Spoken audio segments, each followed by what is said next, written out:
Greetings, everyone. Your Kicking Life Guru, Master Rich Grogan here. Hope you're having a fantastic day. Hey, I got to share something with you. I just got back from my daughter's play. She starred in the play Schoolhouse Rock with the musical, which is like the Schoolhouse Rock I used to watch when I was a kid on Saturday mornings. Those that are around my age, you know what I'm talking about. You know, the conjunction junction, the interjection, and the bill, and all those good things. Anyway, it got me thinking about, years gone by, I guess. When I was younger, we had chores to do all the time. We had responsibilities. I grew up on a farm, so I had all kinds of chores to do. But the whole part was we were taught and brought up to work hard and gain that sense of responsibility in order to move forward, which has really helped becoming an adult. And I look now around and I talk to parents all the time who say they don't have chores for their kids, and I'm really like, what?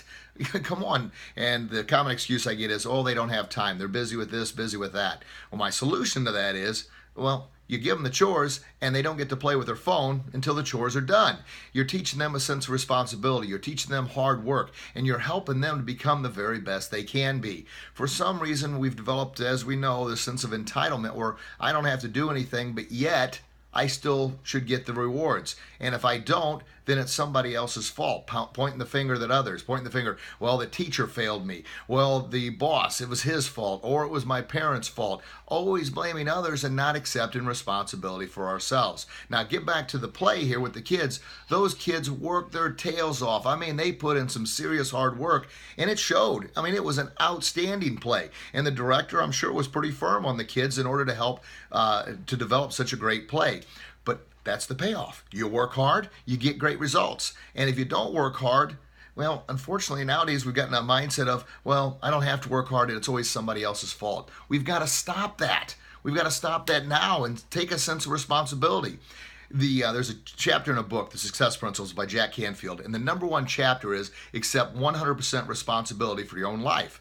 And if you don't accept responsibility, if you're constantly blaming somebody else, that means somebody else is dictating and running your life. That means you have no responsibility. You have no control. Now, I know some people think that's a good thing. That's a terrible thing. And something I say at the studio all the time, my wife's always getting on to me because I say it in kind of a harsh manner, but is you're better than that. Okay? You want to be the very best you can be. You're going to have to put in the effort, the work, and the time to get that. And you need to look in the mirror and tell yourself you're better than that, because we can't continue along the path we're on here. We're blaming others. It's somebody else's fault. Take responsibility. Now, I've made more mistakes than probably anybody out there, okay? But darn it, each day I try and better myself by being a better person. I look in the mirror, and when I'm slacking, I tell myself, you're better than that. You tell these kids to be better than that, then darn it, you better be better than that. And it's what motivates and inspires and drives me to be better than that. So we need to take a look as parents. What kind of example are we setting for our kids? Are we constantly blaming somebody else? Are we blaming the teacher at school because our kid is failing a class? It's not the teacher's fault. The teacher didn't fail them. The child failed because they didn't put in the extra effort. You put in the extra time, you put in the extra effort, you put your phone down for crying out loud and put your head in the books. I promise you're going to do much, much better, and you're going to get the payoff. Now, there's an old saying, if you're easy on yourself, you're going to live a very tough, hard life. But if you're harder on yourself, it doesn't mean you're going to live an easy life, but you're going to live a much better life.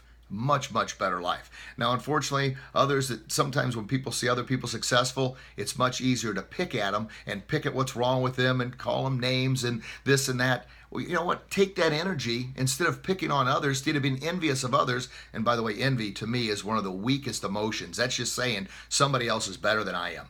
Don't do that. Don't be jealous of somebody else. They worked hard. They got there. Well, darn it, they did it. You can do it too. Okay?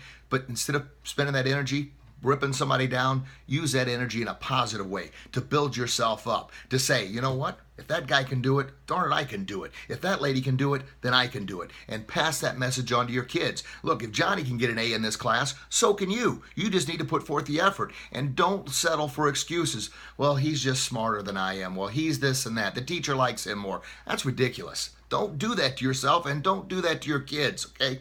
The teachers, boy, I was a teacher for 11 years. And I tell you, there's probably not a harder working person on the planet than a teacher. A lot of times parents, and every parent in their mind thinks you're the best teacher. I get that. I've been on both sides of the fence. Well, teachers got 26 kids on average in a classroom, and they give their heart and soul for, not the best pay, to help each kid and each child succeed. All they ask from students or parents, students put forth the best effort, and parents to back them up. Okay, now, is every teacher perfect? No, but you name a profession where everybody's perfect. I can't name one because there's not one, but darn it, they're giving their heart, soul, and everything they've got to help kids out.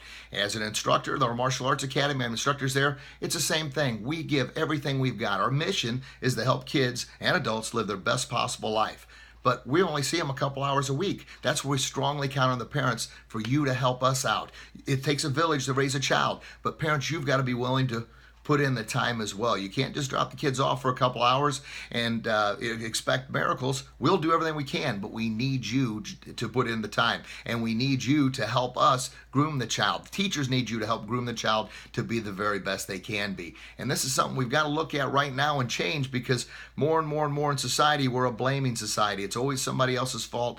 We're better than that, okay? You're better than that. If you're watching this, you know you're better than that. Share this with somebody else and help them, because together we got to take this thing back. We all got to start working together and accept responsibility in order to get our country back the way it was. And watching that play today, oh my gosh, it not only took me back, but it was talking about how a bill's passed, and was talking about all the things we learned in school and before school and Saturday mornings before all these other cartoons and stuff were on. It was excellent, okay? But it goes back to the power of hard work, the power of the mental mindset of I'm going to work hard because I know I'm better than this and I'm going to help. And instead of I'm doing this for me, it's all about me. It's all about me and how I can get over on somebody and how I can do this and that. Once again, you're better than that. If that's the life you live of always trying to get over on somebody and trying to find an edge, and an edge is good as far as competitive edge to better yourself, but an edge as far as finding a crack to take advantage of somebody, come on, think about that. All right, I guess I can get off my soapbox now, but this is something I talk about all the time at the Academy, and just seeing those kids perform tonight really touched my heart and really made, you know what, I got to say this. So look in the mirror, tell yourself the next time you're dragged, next time you think about blaming somebody else, don't do it, okay? Think about a solution. Think about a way you can make things better. There's one more quote. It's, life is not the 10% of what happens to you, it's the 90% how you react to the 10% of what happens to you. Now think about that for a minute. Yeah, things sometimes aren't the greatest. That happens. That's the 10%. The 90% is how you react to that. All right. Well, as I always finish my blogs, and I mean this sincerely, you get out there and do what you do best, and I promise you'll be your very best. But you've got to be willing to put in your very best. And then that's success right there. Have a blessed day, everybody. Talk to you real soon. Bye-bye.